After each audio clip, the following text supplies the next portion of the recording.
Hey, howdy-ho, Lions fans. Welcome to the Detroit Lions podcast, episode 530. I don't remember how the hell to do this anymore, but we'll figure it out as we fly. This is actually the Detroit Lions wrapping up their spring workouts. It's official Detroit Lions podcast for Reddit. I am your dashing host, dashing all over the place, Chris, and with me is my good friend, Mr. Hold Down the Fort, carry the water, make it all work while other people are off effing around. Good-looking co-host Jeff the Riz Brisden. How you doing, brother? I'm good. I figured out my microphone situation, which is very good. We're getting along, man. I'm glad we're able to do this. Thank you for making time out of your busy schedule to accommodate my busy schedule. We had a moment where the sun and the stars all aligned. Yeah. And the world is a turtle, and we are riding it right through the afternoon here. We're just hoping that the nukes aren't on the way right now, because it's probably the one thing that can stop this. All right, we got a lot to talk about. We do have a whole bunch to catch up on. Good to see you, Riz. I'm really happy to be back in the seat again. Let's talk about what we got. It's nice to be back. We'll do our warm-ups like we do as we start together. See the folks jumping into the lobby right now, and we'll cover that. It'll be a quick one today. We'll talk about Jared Goff's contract. We'll talk about thoughts on the spring workout. Spielman's latest. Great interview with Spielman. If you haven't had it, we'll talk to you about it. We'll analyze it. And then, if you haven't seen it, go see it anyway. And if you have seen it, go see it again with a new set of eyes. We're going to talk about Jack Campbell's utilization and how that's changing. Brian Branch does it all. He'll do it from behind if you like it. And a whole lot more. Riz, we got a great show lined up. Are you ready to go, my man? Let's do it. From behind. Let's kick this off and break it down. All right. Oh man, happy Flag Day, everybody. It's been too long. we got this guy. What is it? Geoff Giuseppe Risdone in the back in the chat with the Happy Flag Day. Happy Flag Day, everybody! For those who celebrate. All right, let's talk about it. Get into this real quick. Happy birthday to my nephew, Lucas, who turned 15 today. Hey, good job, Lucas. Lucas. Happy Father's Day weekend to all you motherfuckers out there. Good for you. Let's get into this. See that? Did you get the double meaning there? I did. That one did not go over my head. Okay, good. Most of them do. I got that one. Oh man, sorry, we're just starting hot today. We'll get into it. Okay, signed, sealed, and delivered is today's warm-up. We have everybody signed now, sealed, and delivered. Terry and Arnold signed his contract. I guess he's officially a Detroit Lion now. He is signed for his allotted slot allotment was the word that I was going for there. Yeah, he's in. Everybody's signed. The entire rookie draft class. It's great. No holdouts. Remember those days? I do. I was just gonna say, remember when Sam Bradford held out forever, and there was a few guys that held out into their rookie seasons, or deep into the preseason, anyways, trying to get leverage and all that. And it's just I love the fact that we don't have to worry about that crap anymore. I never understood why a rookie would not want to get in and try to be as ready as possible. And fortunately, the NFLPA agreed not one but two CBAs ago and ended all that nonsense. So it's great. He's with Detroit for the next 4 years, 5 years if they want to keep him. I kind of hope they will. We'll see. But so far, so good anyways. Didn't Lomas Brown hold out back in the day? For some reason, I think Lomas. I could be completely wrong. And no slander to Lomas, but there was a couple of big name boys that I remember holding out rookie season. I'm just like, what in the world is going? What's wrong with football? You get drafted. It didn't make any sense. I love how we do it now because it does make sense. But God, it didn't make sense back then. It did not make sense. There's no reason that a rookie coming in should be paid more than guys who started there for 5 years and are Pro Bowlers. And that's what used to happen. Yeah. And it wasn't fair. And I'm glad that the union agreed to what the NFL, actually, the union actually kind of leaned on the NFL a little bit on that one in the negotiation, because in the CBA that came in 2000, the one that stopped how Sam Bradford and then Matthew Stafford instantly became the highest paid quarterbacks in the league when they got drafted. That trashed our cap. Is that the one you're talking about? Yeah. Yeah. We weren't the only ones with that problem, but yeah, that at that point, that was like when all the players were like, this shit needs to stop, man. Like this dude hasn't done squat and he's getting that much more than me. No, that ain't going to fly anymore. So I'm glad that that's come to an end. I want to say that 26 of the players are signed now of the first rounders, and the other ones are formalities. There are still a couple of teams that are finishing mini camp today. The Cleveland Browns being one of them. I was down in Cleveland for most of the week, so get a little insight on what's going on there. By the way, Amari Cooper, he's not going anywhere, folks. Forget that. Just put it out of your mind. I've got some stuff for you here. So first, Hodges, didn't Andre Ware hold out and tanked his career? Yes, I don't know that those were related. He did hold out, but he did. Jeff Merrill, thank you for in the chat right away. The fact checkers for Lomas, the Lions drafted him 6th overall in '85 out of Florida. Go Gators. And he was a holdout in training camp, as was customary in those days before the rookie wage scale set the value of contracts. Brown signed a long-term contract in time to attend the first preseason game. There you go. Again, no slander. That was the game. Remember, it was sharp, Chris. That wasn't me. That was Jeff Merrill. He's. I know, but you knew you remember that he had held out, and I had no. Yeah, that was before I cared too much about that kind of stuff. I just wanted to see him play on Sundays. Yeah, I've always been a little bit of football nut. What's up, Don Berg? Good to see you. Yeah, we're a little early. We're here to set you guys up for Motherfuckers Weekend. So it's time to give you something to listen to and have some fun. And look, we'll go right into this next topic. I want to cover it really quick. Really apologize for the delays and the gaps between the shows. Riz, I appreciate you, brother, for the work that you've been doing, the videos, and Ash and Dr. Liao and Bish Brown, and everybody that have been filling in. I'll just start on my side. My world has been. I got this new job. It's really big. It's a lot. I'm setting up a global org. I set up a COE in China. I got a center of excellence set up in the Northeast, 2 locations. I'm in the process of setting one up in Europe right now. Got people like Lebanon, Italy, France, Ireland, all over Germany coming together. It's a huge lift, right? All that middle manager stuff. It's a huge lift to set something like this up. I've been traveling. I just told Riz before the game, I spent 50 nights in hotels already this year. It's been a ton of travel. It's been a ton of work. And it's really one of those things where I've had to be focused, and I haven't been able to really focus on this as much as I love. Once we get these things lined up and in time for the season, we'll be right back in the seat. So sorry for the gaps.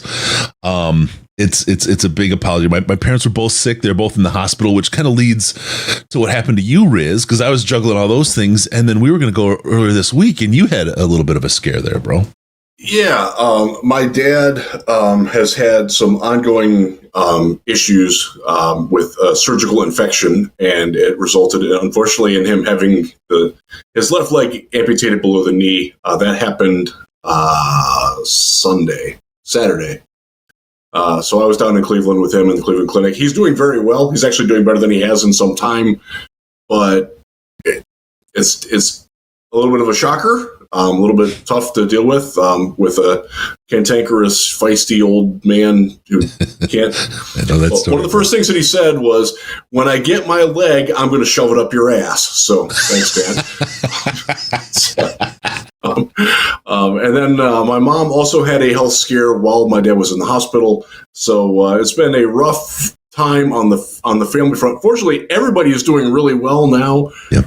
My sister lives right by them. She actually works for the Cleveland Clinic, so she's able to take a little bit more care of them now. So I was able to come back home for a little bit, and now I'm packing because I fly to Orlando to be at the USAV Junior National Championships for volleyball with my daughter and wife for the next week. So nice. I leave very early Sunday morning, so there's like no rest for the wicked here. So we had to squeeze a show in, and Friday afternoon is literally the only time we can do it. And in fact, I have to go take my daughter to basketball or volleyball practice at 3:30. So we got a finite ending to this show too. Yeah. But we're gonna make it happen. So just excited that we're finally back together for a little bit. Yeah, but same situation. Parents both in the hospital at the same time. There's nothing. I mean, as they get older, it's so much harder. I mean, anyway. apologies is the word from both of us. Riz has been doing a lot of good videos to help us along the way, like I said, and all the rest of the guys and doing the work, and appreciate it. But didn't want to, just wanted to acknowledge it for everybody.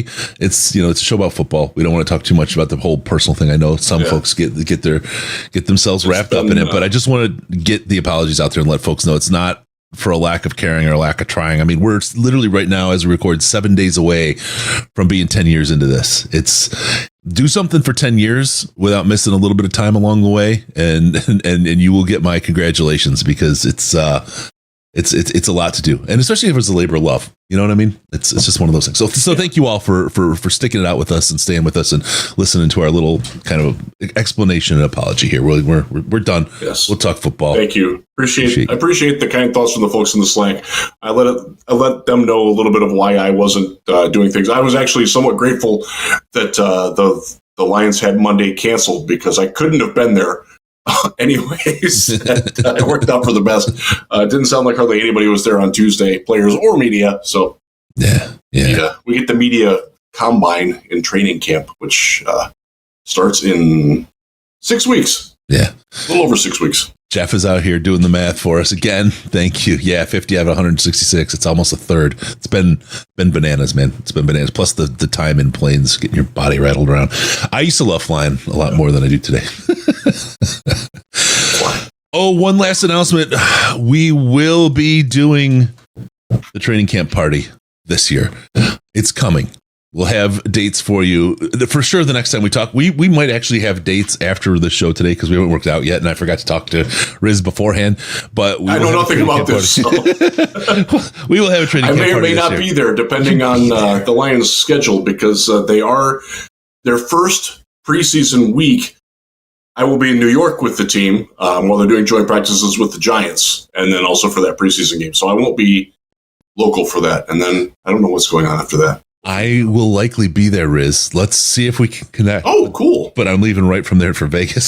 So it's going to be a little bonkers. A little bit bananas out there. Yeah, I know. You're never home. No. No. Makes it easier, because while all this has been happening, my air conditioning broke. One of them. I've got one for the top floor, one for the bottom floor. And we've been through this whole thing of replacement. It's just, got nothing going on, just sitting around. All right. Oh, by the way, it broke on draft night. That's when it all happened. It's taken forever to get. So stupid. All right. Let's talk about Jared Goff's contract. And why don't we talk about Jared Goff's contract? But this is, oh my God. Yeah, Ken. I see live remotes with Riz in New York. We should do something together from whatever. Okay. Jared Goff, we talked about the contract. We talked about the deal. We talked about, hey, yeah, it's kind of expensive, but hey, yeah, it's going to be a deal faster than you know it. And Mr. Young T-Law has signed a contract, and it seems to be a little bit more expensive than our man, Mr. Goff. It is. Goff was 4 years, $212 million. It's $53 million a year. Lawrence is 5 years, $275 million, which is $55 million a year. The guaranteed, Goff's guarantee was 53% of the total. Lawrence's guaranteed was $200 million, which is 72.2% of his total. So that's telling you that he's going to get that much more, significant percentage more. And Chris, I like to focus on the percentage that's guaranteed rather than the value. When you guarantee 72, yeah, I know. When you guarantee 72% of a contract, there's not a lot of room to fudge around with the salary cap. Yep. It's not. That's actually not the highest, but that's putting it up there where you almost need a void year, or you're going to have to go back to him after the 2026 or 2027 season and say, hey, can you give us some of this money back, and we'll guarantee X amount this year so we can have some more money so we can sign people to play with you. The Lions don't really have to do that with Jared Goff. Some of that is because of the way that they structured it, but also they get a lower percentage going on, and that's what you really want. So yeah. It's difficult to compare Trevor Lawrence to Jared Goff, because this is still, Lawrence has played 3 years, the same amount of time that Goff has been in Detroit. And since that time has happened, Goff is a demonstrably better quarterback. He's had much better results than Lawrence across the board. But this is where the dynamic comes in. The Jaguars are paying Lawrence for what he can still do for them, whereas the Lions are paying Goff for that too, but they're also rewarding him for what he's done. And that's what happens when you're 30 years old. Good player at that age, right? I mean, you get paid for what you did, and can you still do it? And everyone in the organization seems to have the belief that Goff can. I mean, I do. And T-Law, there's an age difference, so I think there's maybe a little 24. Bit of. There's a, but it's like 24 and 29, right? Or 24 and 28. I mean, it's not 24 and Goff will be 30 when he plays this year. Okay, so it's a one contract difference, right? And I don't know tell me how this is structured. If there's only 3 years down on his, are they starting with a new contract and paying that money like right away? Did they forego at least one of those rookie contract years? The quote unquote cheap rookie deal that you have to have a quarterback to win anything in the NFL? They tacked it on. This is his fourth year. The extension starts next year, so he's locked up through. I want to say it's 2029. Wow, that's but basically a lot of money to bundle down for. I mean, if this doesn't work, right? And look, Trevor Lawrence, I don't see a reason why he won't work. But if he remains, and I'm going to say this, whatever else to say it, if he remains a mediocre quarterback. Paying that kind of money and being locked into a mediocre quarterback for that team for that long could be a real problem. Look at what the Arizona Cardinals are dealing with Kyler Murray right now. Yeah. Kyler's not a bad quarterback. Like, he's better than a replacement, like that they could pay to get him. But has he been the guy that's lifted them up? He hasn't really been that. Lawrence hasn't really been that for other than a small stretch of games at the beginning of 2022 before the Lions whooped them 41-10. Back in week 13 of that year. That was a glorious win. Mm-hmm. I still point to that very win as the one where, like, okay, Dan Campbell's team has arrived. And since then, they've been a top 5 team in the NFL. And I'll fight anyone who says different. Yeah. And Funky Lions fan, I keep getting told the contract is fine in 26, even if the 26 season has a $300 million cap. Goff still takes up over 21%, plus Sewell and Saint take up another $61 million against the cap. That's true, but there's a whole lot of play with other players, and I would expect, much like Mahomes' contract was quickly redone and finagled around, I would expect very much similar things to start happening with Goff's before it hits like that in 26, or some of the other players. The one thing that I do not believe is being done with the Detroit Lions right now is putting themselves into a difficult cap position. If anything, we've seen how they've been able to migrate away from that with what they inherited from Bob Quinn. I mean the Trey Flower, all the stuff that the terrible players at a high price. That's all gone, man. Right? We're in a position now where we're playing good players instead of bad players money. We'll be able to get through it. I'm definitely not worried. And I don't know exactly what they're going to do, but I believe they'll be just fine. There's certainly a plan in place, and the way that they've handled business thus far should give everybody confidence enough that they're going to do it right. Yeah. Look, there's going to be bumps in the road. That's inevitable.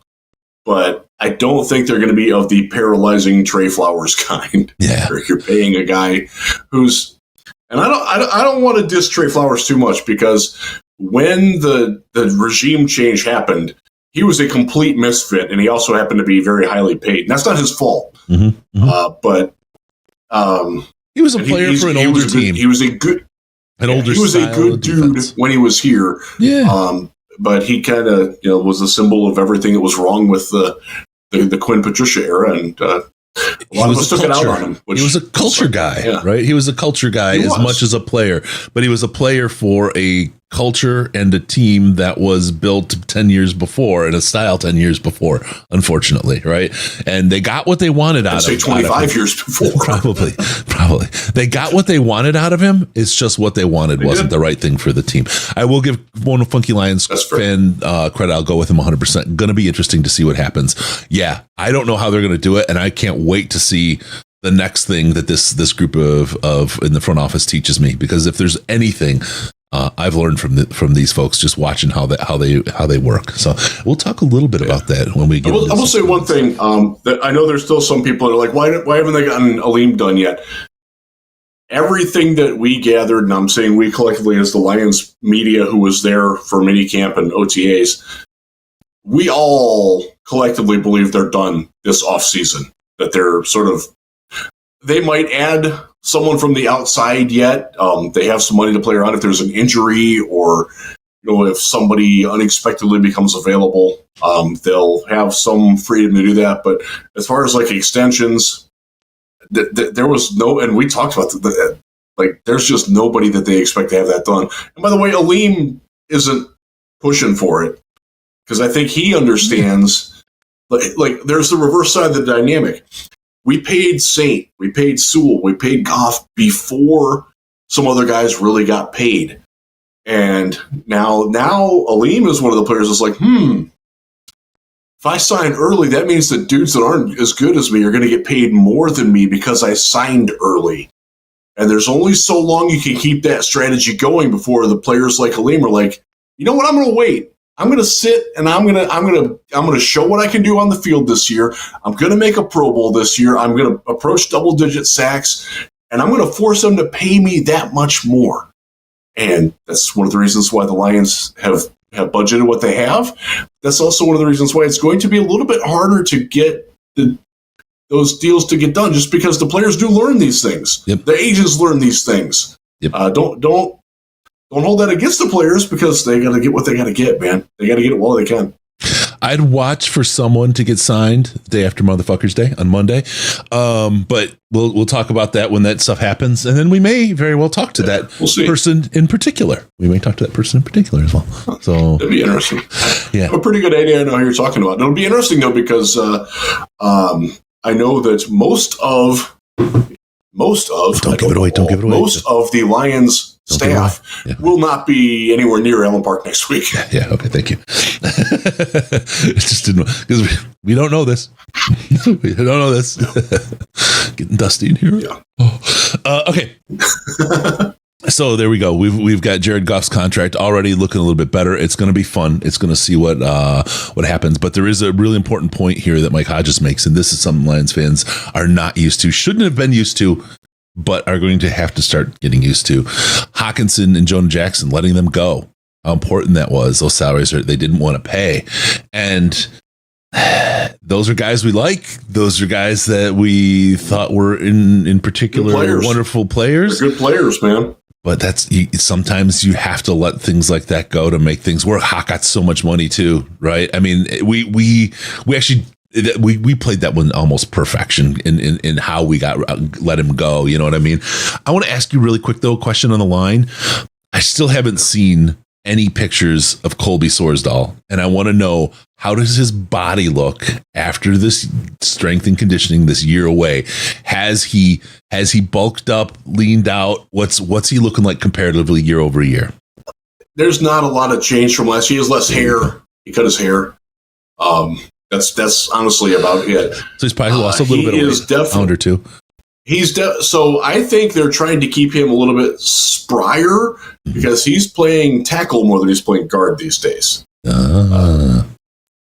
The addition of Netane Muti specifically has pushed it where Sorsdahl is basically a tackle now. Okay. And he has a very good chance to be the number 3 offensive tackle on this team because Giovanni Manu is not close to ready. He's not close to being ready. Right. But the long term, absolutely. But if they needed somebody to fill in today, as a third, as if Panay or Decker were to go down, my strong suspicion is that it would be Colby Sorsdahl right now.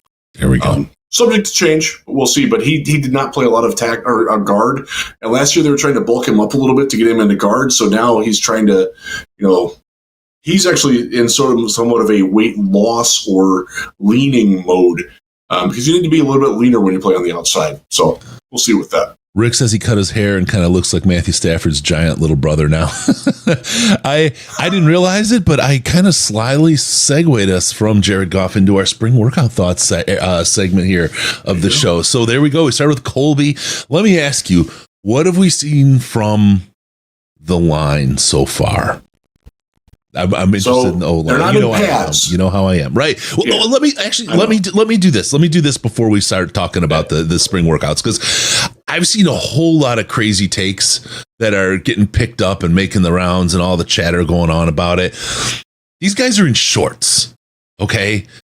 Don't get too high. I'm channeling Caldwell here. Don't get too low.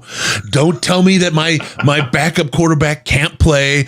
Don't tell me my backup quarterback is the best in the league, right? This is not real. We've seen so many assessments from this time of year that have been so absolutely wrong. Like completely wrong. The teams are even trying these guys in places where they don't even really expect them to play, to see what they can figure out, right? Or what they can do to stretch them, to challenge them, to really put them out of their comfort zone and play with them. There's a lot going on that's playing with the players, not really necessarily playing with the media, but the media and people watching are often reading things into it and not understanding or don't know what's going on behind the scenes. There's just been so many times people have been so absolutely wrong with their assessments, and the dumb conversations that start, and a lot of players wind up in the public gestalt in this weird place because of these dumb conversations before they get to training camp, and then they're almost like their reputation starts from the back foot trying to regain. Just don't. They're in shorts. Everybody's great in shorts. Everybody's bad in shorts. None of it matters. None of it matters. What you saw, none of it matters. Wait till training camp and let's see what happens there. That's how I want to start everything, Riz, on this. Sorry to jump in like that. I would say line play, that's absolutely, I would not read much into the performance of offensive line versus defensive line. You can pick some things up by watching who plays where, who's playing with who, stuff like that. They're certainly trying things out. Yep. In that regard, especially with the undrafted rookies, interior linemen, they're shuffling those guys all over the place. Basically, all three of those guys are fighting for one or maybe two practice squad spots, and they're putting their best feet forward on that.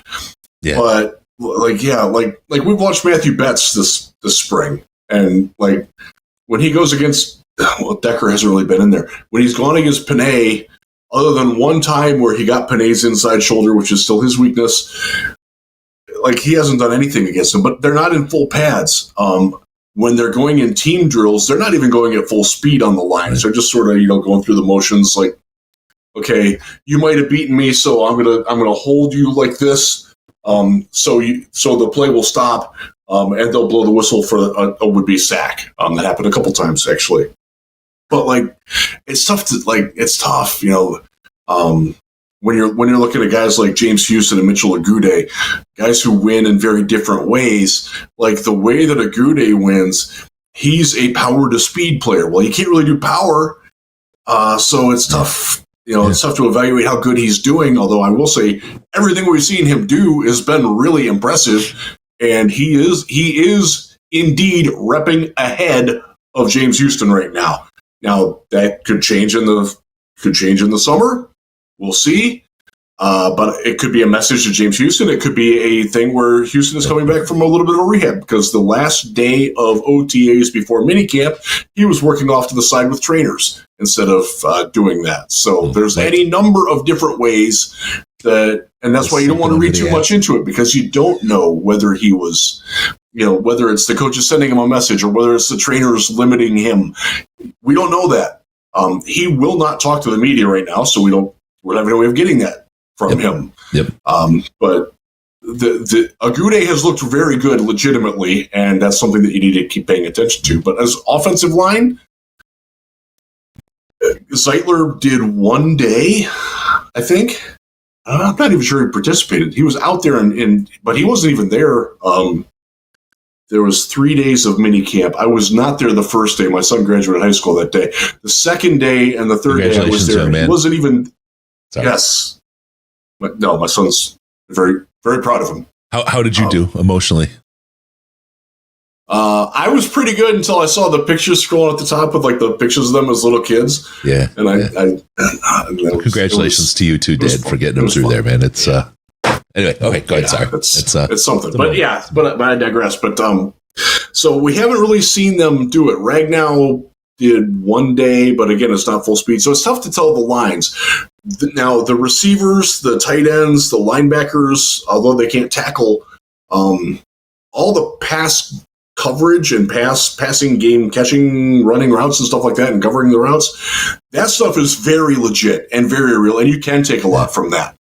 And some of the drills that they do that simulate the contact, namely, there's a drill where the receivers are catching balls, or they're having balls thrown to them, and defensive coaches are like throwing wadded up towels and bulldoze at them and to try to knock the ball out. And it teaches them to catch the ball and make it secure. And that's not JMO's favorite drill. Just put it that way. You can get a whole lot out of all that. I want to ask a question about equipment, because I know they have to wear them in practice, but there's the potential for players to wear the Guardian helmet this year while they play games. Mm-hmm. I have a personal worry about that, and I don't know how well founded it is, but I want to run it past you here. Okay, right. My sense is when you enlarge the circumference of stuff around the head, right, and you put that textured, right, because it's not smooth, and it's like a foamish kind of, so it doesn't slide like a regular helmet, right? Is there a greater chance now for neck injuries of a head getting caught and jerked around and knocked back or caught on somebody's jersey or other equipment piece more than before? And that's, I'm anti-concussion 110%. I'm not out here saying these guys should run without helmets, nothing like that. But I worry about this as a potential, go back to the old days with the leather, right? But I'm worried about this as a potential vector for a different kind of injury, right? And I wonder, what's your thoughts on that? Do you think, what's the potential of that? I think the players will tell you that a neck injury that's not like a sprained neck is better than a concussion. What's this? The muscle that goes back here. Is that your delt? It's been way too long since I was in anatomy, and I'm not allowed to lift weights anymore. Traps and delts. Like you can get by with one of those being dinged up for a while as long as you're not tearing it. Mm-hmm. That's better than a concussion. And this is something that does consistently come up whenever we ask any player about it, is that they do fear concussions, and they've seen the guys who are functional vegetables at 45 years old because they took too many hits to the head while they played. Yeah. That is something that the NFLPA has stressed incredibly hard, and it's permeated down now through into colleges and even in the high school programs. Yeah. I just worry about that, especially that texture. You know what I mean? Yeah. And that head stand. I'm not even thinking about muscles. I'm thinking like neck. Because if you think about the spine there, and you put something that big being able to get frigging yanked or jerked. God, that makes me nervous. Anyway, I don't hope for that. No, I'm sure they're studying that if they haven't studied it already.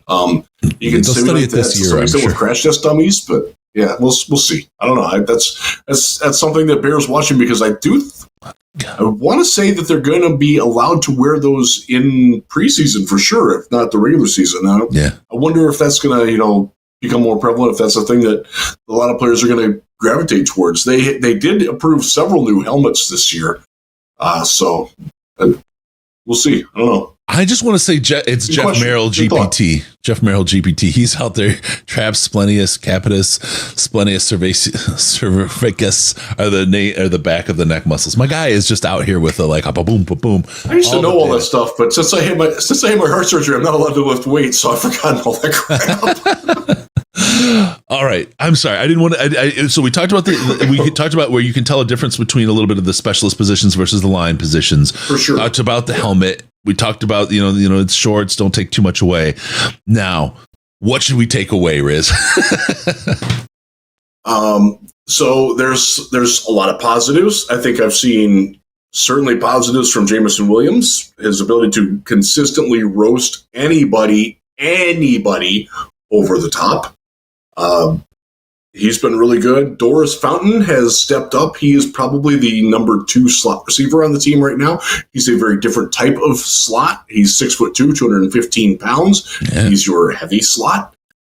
Okay. I will tell you, if they were making your 53 today, he would really strongly be pushing Donovan Peoples-Jones for that final run. And Antoine Green's in that role as well. Haven't seen a lot from Antoine Green. It's just not developing as quickly as you hope. Hopefully when the pads come on and he's able to do a little bit more with his physicality, that'll help him. But so far, not so great. Sam Laporta is still the freaking man. Incredible. He's so good. We'll get to the Spielman interview, but they talked about it. He came from a college. They scored like 5 points a game, couldn't throw the ball. Yeah. And we found him, and he's this just massive. His hog is a mile long. Man, this guy, wow. Love it. I love Laporta. He's got a better presence to him this year, too. Like, there's a little bit of swagger that has come along with his accomplishment. He's wearing it well. And I will say the guys around him are sort of keeping him in check a little bit with it. So it's not like this isn't, Kellen Winslow having one Pro Bowl year and then, suddenly becoming like, oh, I'm a god, worship me. That ain't happening. But no, I do encourage all dads this weekend, though. I say this to my family every year on Motherfuckers Day. Sorry, you have to, when they're there and it's time, and they're like you say, oh, good, you're all here to honor me. Make sure you honor me today, and use that throughout the day. Are you honoring me? Use that. I love it. It's such an asshole move. And it's great. It's good. All right, sorry. You see your kid rolling his eyes. Oh God, it's a clown show. We have a lot of fun here. But no, so this is one of the things too. I love the idea that Laporta is in a position to get a big head and have people start asking people to start honoring him, but they don't, and they tell him piss off and keep him as human as he should be. I don't think he's the kind of guy to get too big of a head, but I think that's culturally how this team is built. Nobody's too big. Nobody's too big for this team, and nobody will be allowed to get too big for this team.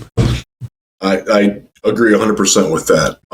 Let's keep going with tight ends. Parker Hesse has been the second best tight end so far in the spring. Most people don't know of him because he played linebacker at Iowa. He's been bouncing around practice squads for, I think, 3 seasons. I think this is his 3rd year in the NFL. He's been a hell of a lot better than James Mitchell. And if you're looking for probably the biggest disappointment from the offensive side of the ball, James Mitchell is so freaking slow. It's hard to watch. Is Iowa's problem all quarterback because everybody on the team can catch the ball, but they just can't deliver it? I mean, if you've got a linebacker out here, here's your number 2 NFL tight end on a team that was 1 game short of the Super Bowl. I got to think they got some good hands out there. They do, man. It takes him. He's one of those guys where it looks like a little bit of like Barney Rubble, starting when he starts running, but then once he's moving, he's a truck, man. Gotta watch out for that. So. See Rubble.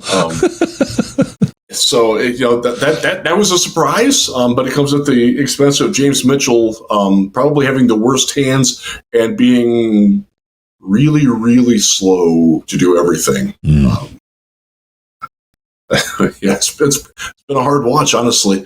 Now, if he's your blocking tight end, they haven't really done any of that stuff yet, so we probably haven't seen James Mitchell where he's going to be at his best yet. That's just why you can't get too wrapped up in it. Once the pads come on and they're starting to hit and facing live pass rush, maybe that's where he's going to shine, and where Hesse's like, oh crap, I can't do this. What do I do now? But the problem is slow, and pads don't make you faster. But now I can see Hesse slow down and have problems in that situation, right? Because now he's taking chips, now he's taking hits. But that doesn't improve that spot where Mitchell's having trouble. Mitchell better get the big elastic bands around his waist in this next month and a half and start running resistance speed and doing it hard, man. Oh, God. Come on, brother. Come on, Mitchell. As one player, as one media member said, did Michael Roberts lose some weight and come back? That's what you're looking at with James Mitchell right now. And I freaking loved Michael Roberts for what he was. I loved the fact that they drafted him where they did, and he still disappointed me colossally at the end. I thought he was going to be so much better than he was. It still disappointed me. Oh, man. All right. So what about 280 pounds tight ends that can't block are not going to last long. Let's talk about some of the skilled players on the other side, because look, we can. Defense. Do you want to? You don't want to talk about? Do you want to talk about running backs? I mean, I don't know. There's a lot you can say right there. Hey, they're fast. You can tell how good they're going to be. I will say, Sione Vaki can really catch very well, and he runs the mean wheel route, and he can snag that ball without breaking stride. Ooh. There's things to like there. Do you think he's like an under the radar going to get real play time and surprise and delight people this year? I'm going to say, I'm going to make a weird comparison. Okay. Gibbs is a guy I think that surprised and delighted people. We got him really early. People were freaking out, right? I understand that he had to produce where he was picked, all that, but expectations were pretty low. I'm going to say for Vaki, expectations are probably kind of low for him as a running back as well. Everyone was like, he's going to be safety, right? And then boom, he's a running back. Do you think he's going to exceed and actually get play time and be that kind of guy? Not that he's going to be a Gibbs or he's going to be a Monty replacement, but if Gibbs gets hurt for a game, right? Or he needs a couple of reps off, is Vaki a guy that we could see come in and delight? Is there potential? Possibly. I do think it's one of those cases though where he won't be part of a regular rotation. It's going to be if Montgomery or Gibbs or Craig Reynolds are injured, because Craig Reynolds is clearly RB3 right now. Like, that's not even a debatable point right now. And Vaki is next in line. But if somebody's, injured, he can come in and fill kind of any of those roles. He is much better between the tackles than he is outside the tackles, just because when he's trying to get outside, he doesn't go at the best angle to it. He sort of takes a circuitous route. Whereas Jahmyr Gibbs, like, he's going. Like, he has a clear line, and he follows it very well. So, and Craig Lions are very, very deep at running back. Zonovan Knight's a good running back. I think Jake Funk has some NFL capabilities as an all-purpose back. I think Jamar Jefferson's still hanging in there, man. He's going to be a tough guy to cut. I don't think he's got a real shot just because of a numbers game, but he's not. It's not like he's wasting time out there. They're really good. They're really, really deep at linebacker too. Yeah, that's kind of who goes up against them a lot. We'll talk about Jack Campbell a little bit, but we've seen Derek Barnes playing more of the Sam role, which is more of a pass rush role. It's sort of what he did at Purdue, right? Because Jack Campbell has stepped up and sort of pushed him literally to the side. He did well rushing the passer last year. I mean, there was, if I remember right, there was one point where he absolutely blew past a sack that, if I remember, would have won a game. I could be drifting off here, but I think there's some real potential here for him if he tunes up that way and starts the season in training camp that way and works in that Sam. That could be a spot where he fits really, really nice. I can see him just busting some stuff up and doing some damage, and actually giving a little help to Hutch on the outside as well. Definitely, and if you're looking for an area where the defense really does need help, it's that second pass rusher after Hutchinson. Yep. I don't have a great deal of confidence in any of the edges, whether it's Agude, Houston, Pascal, Kaminsky, even Levi, who stepped up very nicely. I have concerns there, and I will tell you, and talking to coaches on this team, they share that concern. So if Derek Barnes can do some of that, that's that much better. Yep. Because they know what he can do. If he can expand upon that, that makes him that much more valuable. And he's been good. Rodrigo has looked very good in coverage. Now, he's not a guy that you want to have playing trail coverage, but if you're in a zone or put him in the robber role, he's been good. He has gotten Hendon Hooker to make a couple of really bad throws and made him pay for it. So, and then they just signed Ben Neiman. Stuff, though. I love that. I love to see Hendon learn like that. You know what I mean? That's one of the things.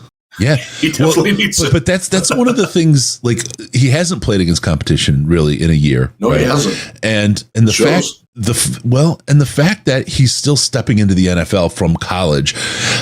These guys, there's something that happened. It happened to Matthew Stafford. There's things that they can't do in the NFL that they could in college, and they need to learn it.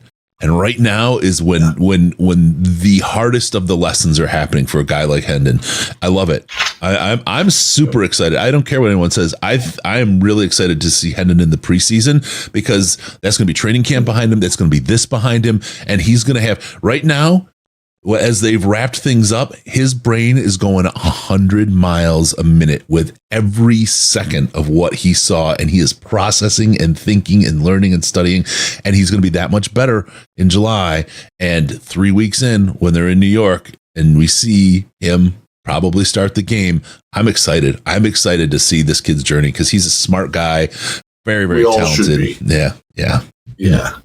But one of the things that he didn't experience a lot of in college, and it's one of the things that the Lions do very well, is having linebackers who can move around and do different things in coverages. Yeah. College linebackers don't do that. They're not asked to do that. Right. A lot of times in Tennessee's offense, there was only one linebacker on the field because they had 4 wide receivers or 3 wide receivers and a flexible line. So he's not used to seeing sets where there's 3 linebackers and, oh crap, that guy might drop this time, but he might come next time. And that guy's right, and they'll cross over and they'll transition, and the safety might come up. And that's where Hooker has really gotten into trouble. And one of the other reasons that he has struggled is because the depth at cornerback, and this ties back to the initial point of talking about the skills, the depth at cornerback is significantly ahead of the depth at wide receiver on this team right now. That's so I'll repeat that. That is so good to hear, dude. Cornerback 3 through 6 is so much better than wide receiver 3 through 6 on this team right now. Again, it's right now, subject to change, but these guys are not open. Anybody on the depth chart after Khalif Raymond, they're not getting open hardly at all against Amik Robertson specifically. He's been fantastic. He's been actually playing in the slot a little bit. I love it. And didn't look out of place there. But one of my questions for that is, okay, I watched him with the Raiders.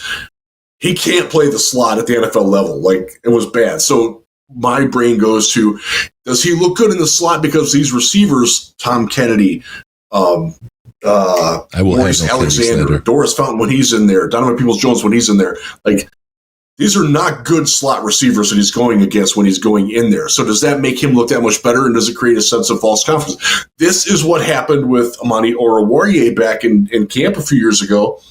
When he emerged, it's oh, he's locking down our number 3 wide receiver. Man, well, our number 3 wide receiver sucked. But you got to take that into context. But our number 3 wide receiver doesn't suck right now. And that's kind of the thing.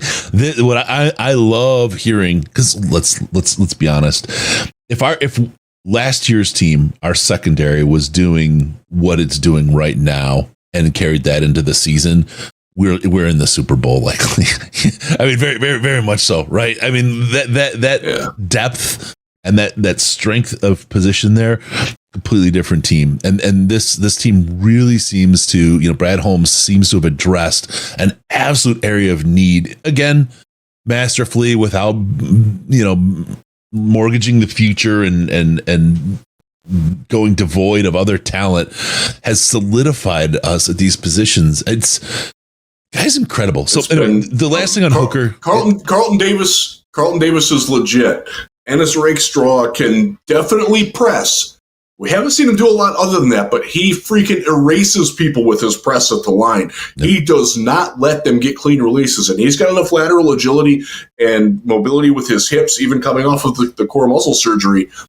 He's really good in the first 5 yards. Yep. And beyond that, you don't really have to worry about it, because by then the pass rush is getting to you, or the quarterback is making a play somewhere else, where, especially if it's Hooker, he's like, okay, that guy's not there, so I'm just going to ignore that now, and I'm going to work over here. And that's worked very well. Now, that, again, that's something that we have to watch develop over time. The receivers are going to figure out, okay, this is how he's pressing me, so I know how to use my hands to get away from him, or I can take a little jar step here or something like that and get free. And that hasn't happened yet. The counters to the counters when they're doing these adjustments. But so far, I'm happy with Ennis Rakestraw from what I've seen from him. Terrion Arnold looks like a freaking star. but hold on. I want to finish off with before we go too far on the corners. I just want to finish off with Hooker because I want the last thing on him. I think finish off with Hooker. See, you said it. I caught it. It's a computer problem. It's a computer problem that we're seeing more rather than anything else, right? It's in the head. It's inexperience more than anything. And get the computer programmed, and the rest of it will follow. That's where I think we're at. So that's where I think when people's fear on what he can do is a little bit overblown, because I think it's all right here, and it's all just a program the model, and he'll get better. That's he's got to work through it. And what he actually told us at his press conference, where he's like, I do really good when I don't think. And you can see him like the processor's overheating. Yeah. You got to hit that fan in there to blow that hot air away and just let him go. But he's, Dan Campbell said that Giovanni Manu was swimming, and he certainly is. Hendon Hooker's swimming now too. And that's to be expected. And one of the things that we want to see is how fast can he learn to do more than just dog paddle. When's he doing a butterfly stroke? When's he doing the individual medley relay? That's going to win the gold medal. He's got that potential. Yep. But right now he's fighting to be a competent backup quarterback. I have full faith that he will be. No worries at all. But he's not where I wanted him to be at this point. It's been a little underwhelming. I won't say disappointing. I'll say underwhelming where he's at right now. Yep. But again, a lot of time left before that season starts. There's 6 weeks before training camp, roughly. There's 2 or 3 weeks of training camp before we get to an actual preseason game. I think we'll see a different Hendon Hooker then than what I watched last week. This is all computer model training time for him, and he's going to do it. I think everything that he's picked up is now going to be worked through. I genuinely believe that's his large language model is being built right now. All right, Terry and Arnold. Sorry, I didn't want to. I wanted to close that out because there was a lot of talk about that. That was the one big takeaway that a lot of people were talking about. That were almost like. Sorry, it was, I want Hooker to play, to, oh my God, he's not even on the team. We got to get another quarterback. We got to get another backup, right? The massive extremes. There's been some knee jerk there. Yeah. It's just this thing here, folks. Let's not worry too much. Okay. Terry and Arnold. Yeah. Let's roll. Terry and Arnold. I feel badly for the people who are clinging to this. He's too slow to play. Yeah. Whatever. Y'all are going to be embarrassed if you hold that take much longer. I'm just going to tell you that right now. You've got time to get that out of your system to understand that that's not reality. He is, I would say, he's not I would say Kindle Vildor is actually faster than him, but Vildor, look, we shit on that dude all the time. Vildor's a really good athlete. He's just going, he was CB2 last year. He's CB6, CB7 now. That's where he belongs. There's order being restored to that depth chart. It's very nice to see. Arnold can go, man. And he has the craftiness. One of the things that he does really well, and Carlton Davis actually pointed this out when I talked to him after practice one day. It's a lot of times the young guys come in and we have to kind of teach them when to let go of the tug on the jersey and things like that. And he's like, Terry knows how to do that stuff already, man. He's there already. So what about Carlton Davis is the master at doing that. I think fans are going to like Carlton Davis too. I really do. Let me ask you about Terrion and specifically reps against JMO. We know JMO's a rocket ship, and finger quotes up here, we know Terrion's slow. On the field, how do they look together side by side, right?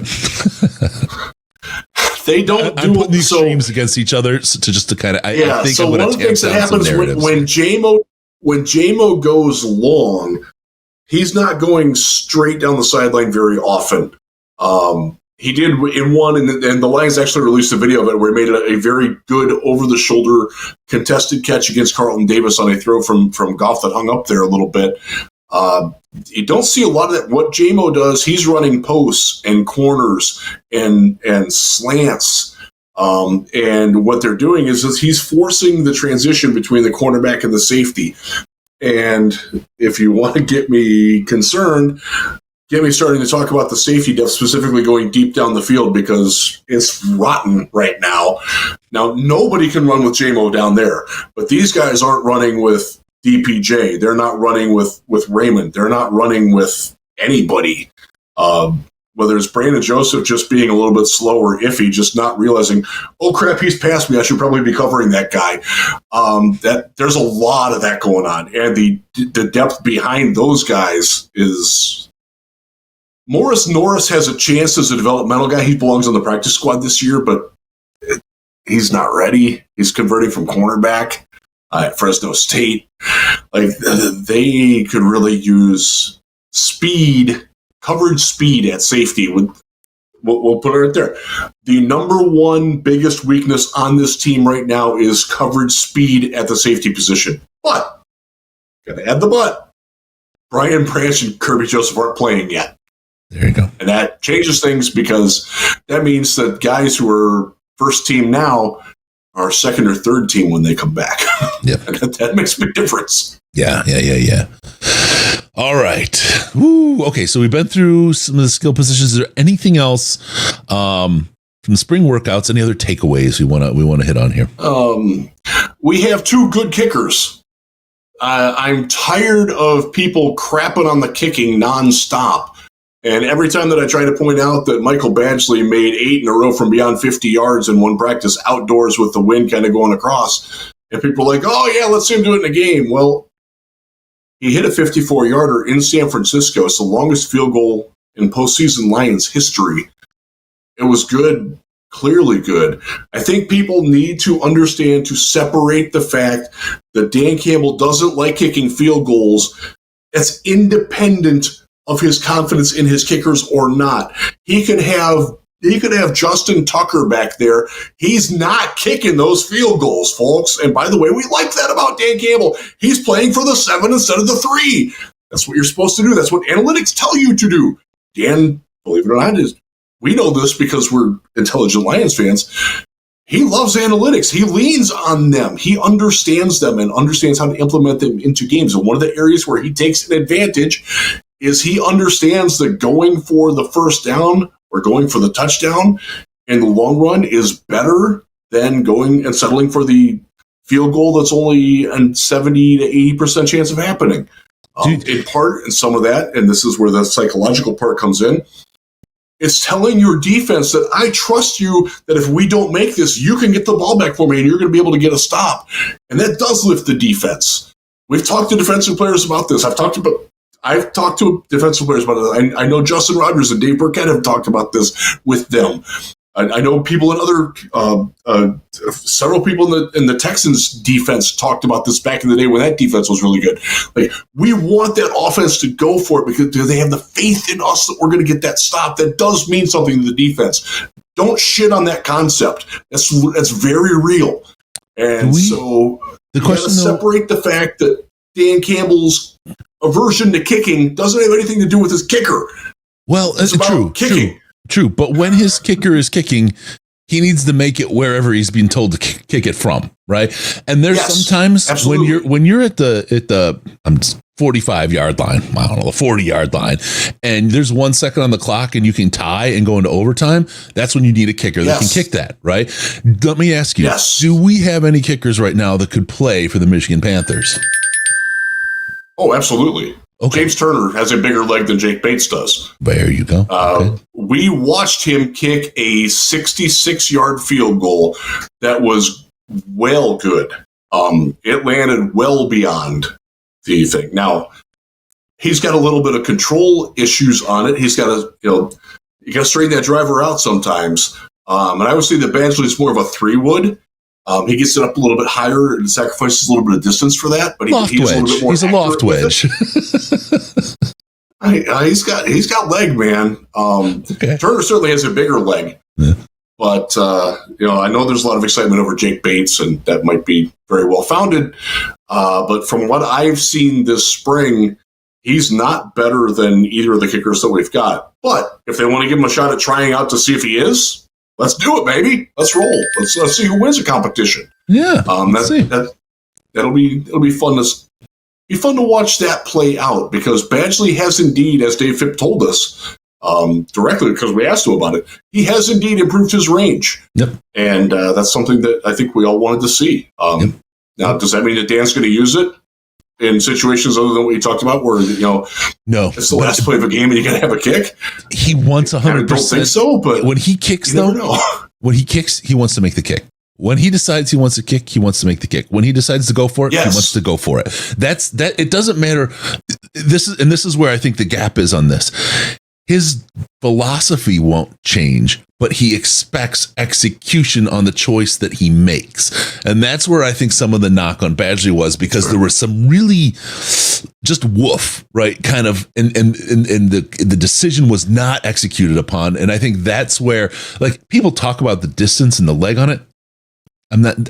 Give me 100%, right? And obviously that's a big ask, right? But give me 100% or 99.9%, or give me somebody who will execute wherever I put them on the field to execute. End of story. That's what Dan wants. That's what he wants from a cornerback. That's what he wants from a linebacker. That's what he wants from a center. That's what he wants from every position. Somebody that will execute no matter what. His philosophy will remain, but you must execute, or I'm going to look for better. That's that. Definitely. And that's why James Turner's in camp and why he's got a shot. Why this is a legitimate kicking competition this year. Now, we had that last year. I will share this anecdote. I won't say the media member who told me this, but it was very funny. One of the things that Turner does, he does not watch Badgley kick. Like, if it's Badgley's turns on the reps, Turner has his back turned. And the joke came out was, well, who's the kicker? Patterson that we had. Mm-hmm. This person told me that he got viscerally sick to his stomach when he saw any kicker miss field goals. It just bothered him. Yeah. So this person said, I wonder if he kicked with his eyes closed so he wouldn't hurt himself. Well, the guy's name is Turner for a reason. Yes, that guy. God, Patterson was good to maybe 50 yards on a good day, and that was just squeaking in. But yeah, I feel better about our kickers now than I did 3 weeks ago when I first started going over OTAs, because they both looked impressive. But the more the merrier, man. If they bring Bates in, let's go. Let's see who wins it. Let's rock it out. Meritocracy. Yeah. Well, we'll see if we have a Panthers kicker in camp. Let's see. All right, let's get on to the next one. We will talk about Chris Spielman's latest interview. Oh yeah, this is great. Look, I'm still. It was fantastic. It was absolutely fantastic. I am still going to give that deep kind of loving to Justin Rogers and the story he wrote last year about Spielman, because it was absolutely fantastic and so well done. Rogers just nailed it. And look, Rogers is great, but that was Rogers in his element. What he did, and we talked at the training camp party of everything he went through and how long it took to get that put together, and all of a sudden it popped up. But he really put a absolutely fantastic piece. It's kind of like an evergreen kind of a piece together on Spielman. So if you haven't yet, go find the Chris Spielman story from Justin Rogers from last year and read it. Read it again if you already read it, because it's really fantastic. It's really well done. That said, this interview with Ryan Wilson and Rick Spielman, who happens to be his brother, yes, they do share a name, was just so great. So many points that Chris made throughout that just resonated. I've just got a massive list of things that I want to point at. So why don't I pause before I run through my agenda and let you react to the interview yourself, Riz? What did you think about what you saw? It was fun. First off, I love that podcast. I like Ryan Wilson and Rick Spielman, the dynamic that they have between the two of them. It's really great. They're really good together. Yeah, they're almost as good as us. They put on a good show. Yeah, there you go. And Rick has a much more forward personality than Chris does. Chris is the quiet one of that group. So just watching the interplay between the brothers, or listening to the interplay between the brothers, fascinated me, because I've known Rick for some time, not well, but I know him. Like, he would know me if he came up and hey, Jeff, how you doing? Casual acquaintance type thing. And I've gotten to know Chris a little bit. I refer to the the Scott Ian podcast, Never Meet Your Heroes. Well, I met mine, and he's pretty damn cool. His name's Chris Spielman. He wore number 36 at Ohio State, number 54 at the Detroit Lions. Can I just say that as brothers, right? You're absolutely, you nailed it, that Rick is so forward. And Chris is a little bit, I don't want to say shy, but he's the quieter of the version. But their sense of humor is freaking identical. Yes. Holy cow. Yes. And listening to that interplay and the way they drop the little bombs, because it's brothers, right? It's brothers poking. Yes. And you get that on a team too. You are brothers when you're on a team together, and it's the same kind of humor and same kind of thing. But watching the interplay between them was fantastic, man. They are just on. They great senses of humor and just like bouncing right off each other. They're hilarious, man.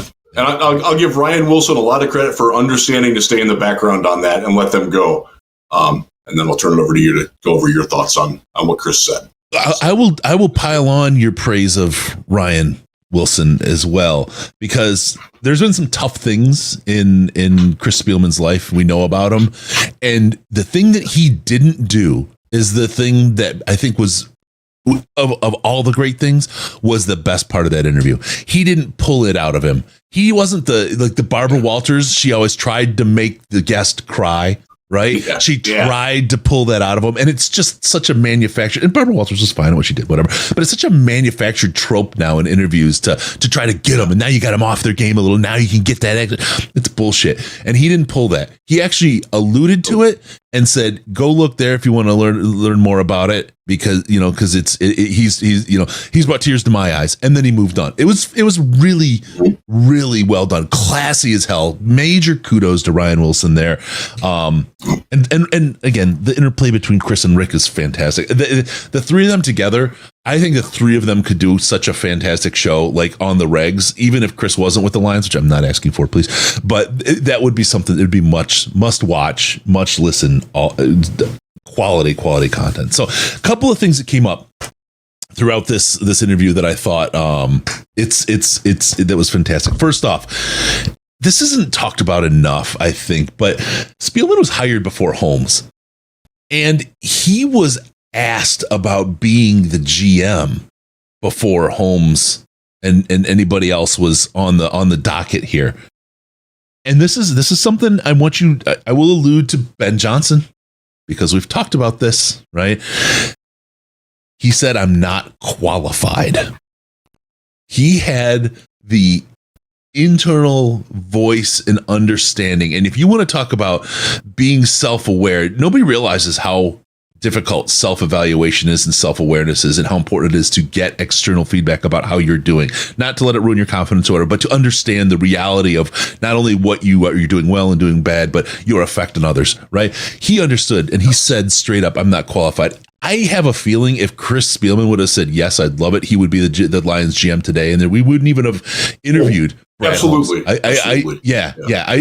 And for him to have that's really something, because it's big money, right? It's a lot. He was in a hotel room. He called it a motel room, because I love the Midwest Ohio thing he's got going on. That's very Massillon, Ohio. Yeah. I'm in my motel room in Cincinnati, right? He's not in a motel. He's like in the JW Marriott suite, right? There's no way he's in a motel room. But anyway, and he's talking about it and how it played out. But what he said after that, I know what good looks like. And that is really something to think about, because he knows what good looks like, not just for a GM, but for a coach. And he said, I can help and I want to help. I've got this high paying job. I'm staying in this motel room at the JW Marriott. But I can help. And they said, okay.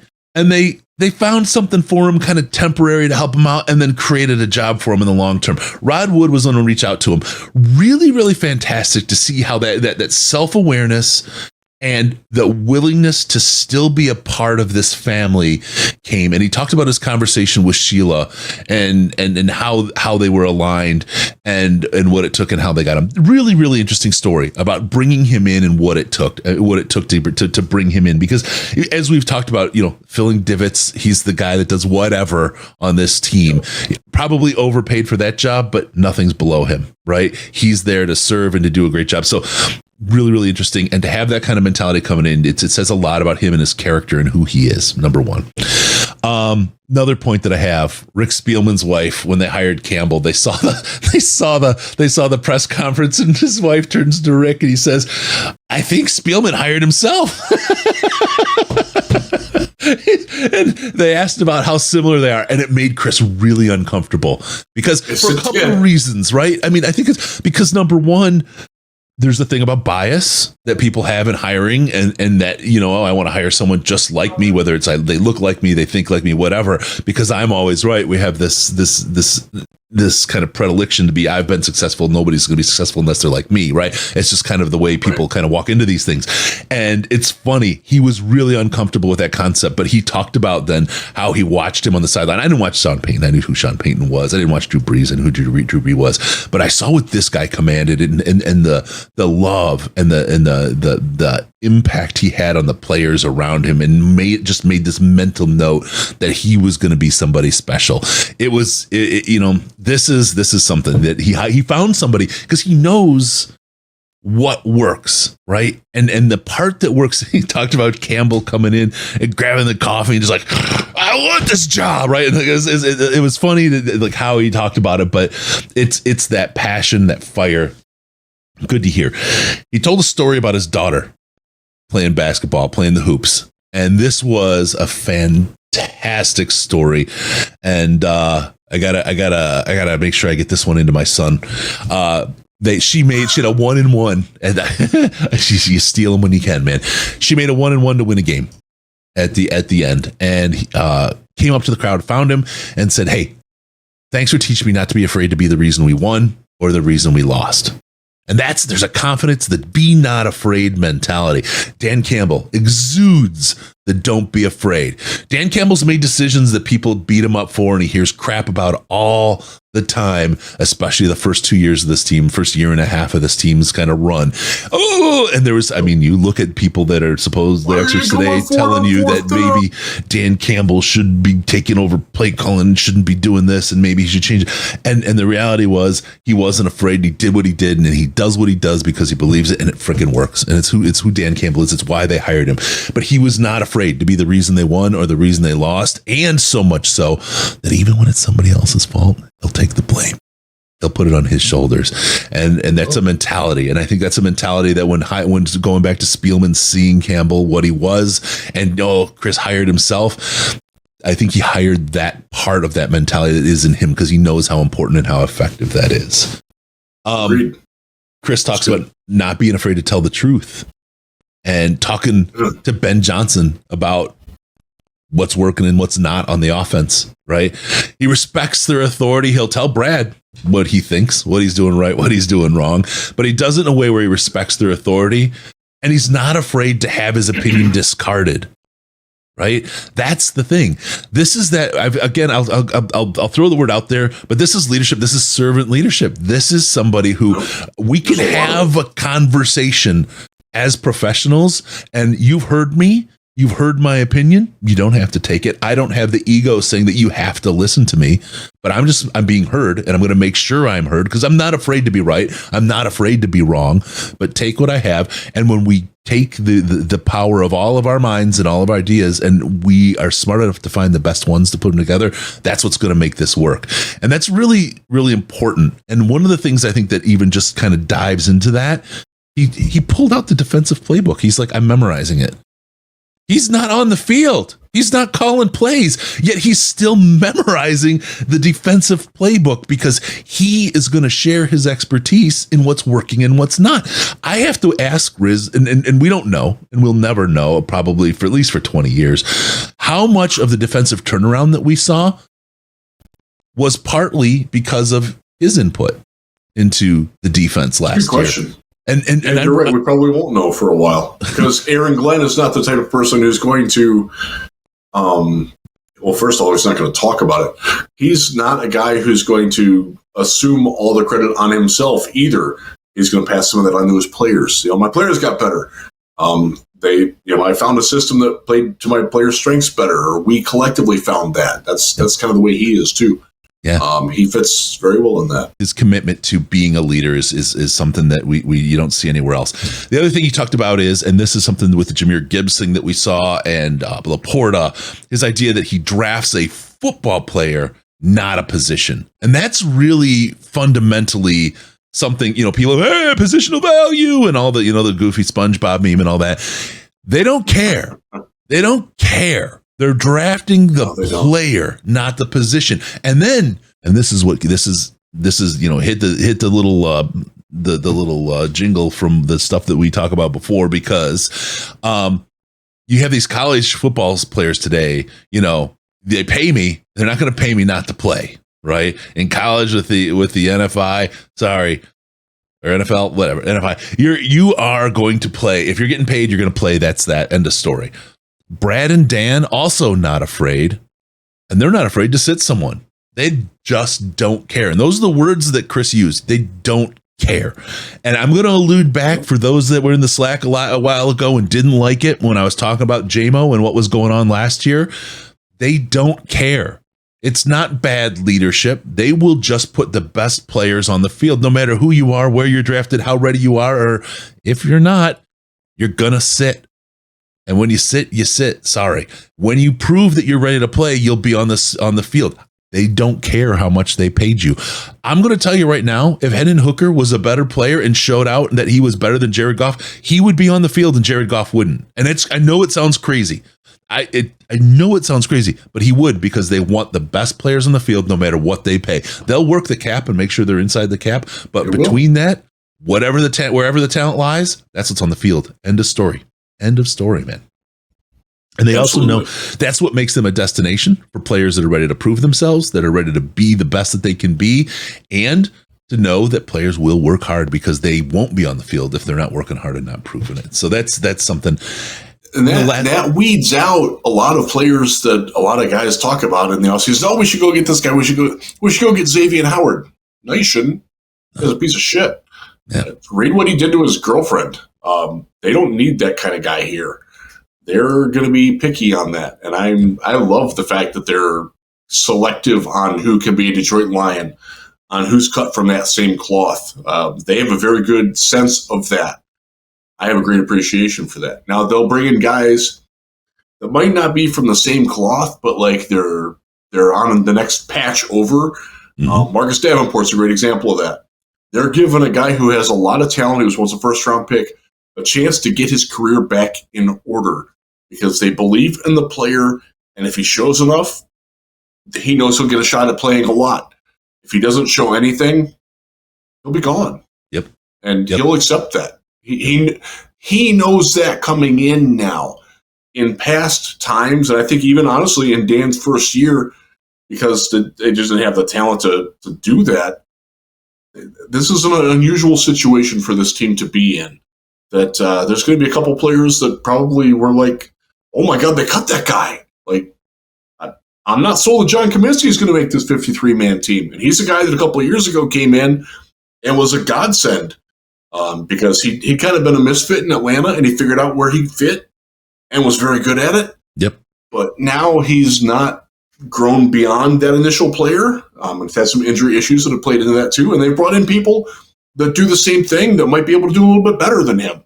And if they do, what he did in 2022 ain't going to help him in 2024. It's just not the way that they do business anymore. It's simultaneously cold, but also very, very effective in coaxing out the best from players, because they know that they can't rest on past accomplishments. What I did what Khalif Raymond did 2 years ago, doesn't matter. Doesn't matter. Doesn't matter. He's got to still be able to show that he can do it again. Otherwise, they're going to try to find somebody else who can do better than him and give them opportunities to do it. And that's one of the things that makes this training camp that's coming up in next rest of the summer so much fun, because there is that open level of competition to it. And it's going to be, we talked about the kickers. Go earn it. Just because, Michael Basley, you set the team record for the longest made field goal, and because you were perfect last year on field goals, doesn't mean crap. Mm-hmm. You got to do it now. Show me what you got today. All right, last point, and it's a big one, and this is something for Lions fans to hold on to. Chris Spielman, who's a smart guy who knows what the F he's looking at and who's seen this many, many times, said this is the best spring this team has had since he took his job on.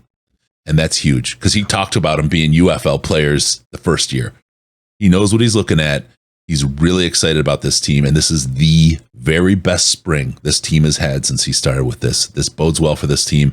Injury is going to be a scary bug to watch out for this year because that can make things change in an ugly, ugly way. But this team is poised like it's never been. Ladies and gentlemen, your Detroit Lions in 2024, you should be really excited about what this team can do and what the possibilities are. And just get ready for a wild ride, a fun ride this year. It'll be a fun year. There it is. That's a Chris Spielman interview. I know we got to get to Jack Campbell, and I know we got to get to Brian Branch. Riz is going to do a separate video on those. I see the internet's coming back in some places. It's lighting back up for us.